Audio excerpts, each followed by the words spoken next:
your boy Matt here. I'm outside the morning centre. This is a place where a lot of people in Canberra, they get their coffees, they get their breakfast and stuff. It's a great place for people who are doing it rough or are homeless.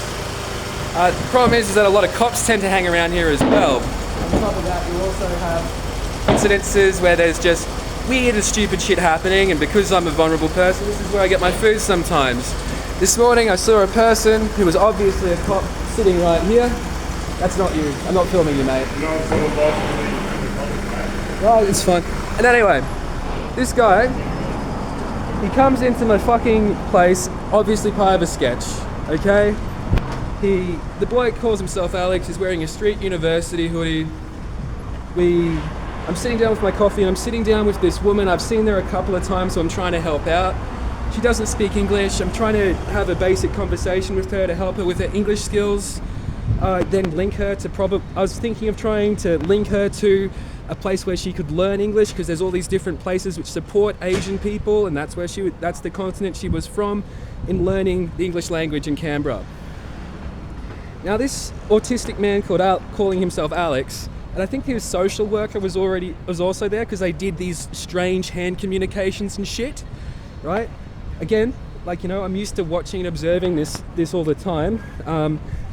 People who want to do clandestine things, they end up role playing it, and they start being very obvious with it because they're doing subterfuge or they're doing something sneaky. And people have this cultural vocabulary of what that looks like, and that cultural vocabulary is really easy to see it. Like, my favorite thing is like police officers who are like literally wearing a wire, and you can see the fucking wire. It's like, it's the 21st century. You can use your fucking AirPods, mate.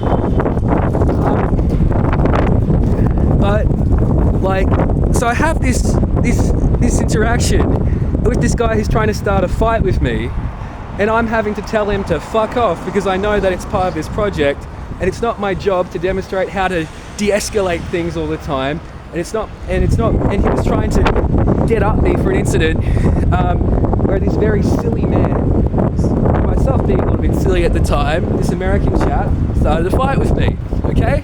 It's more complicated than that. I don't think that this is a very quick telling of it. I wish this man quite well. I don't wish Alex well, and I don't wish the people who are associated with this guy well, though, because this guy traumatized this poor woman. This poor Asian woman was shaking afterwards, after this guy tried to start that fight.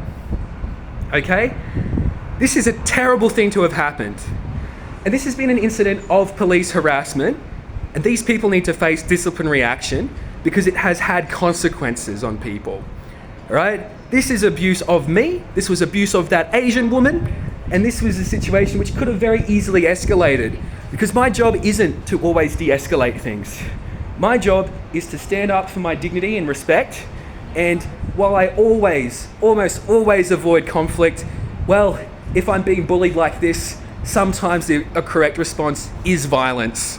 And that is the nature of things. There is an appropriate place for violence, and when you're being abused like this is a behaviour which fits into that. Fuck off. The policeman and whoever was involved in this needs to face disciplinary action. This was a very silly thing to have done. You traumatized this poor Asian woman, you dumb sacks of shit. End of story.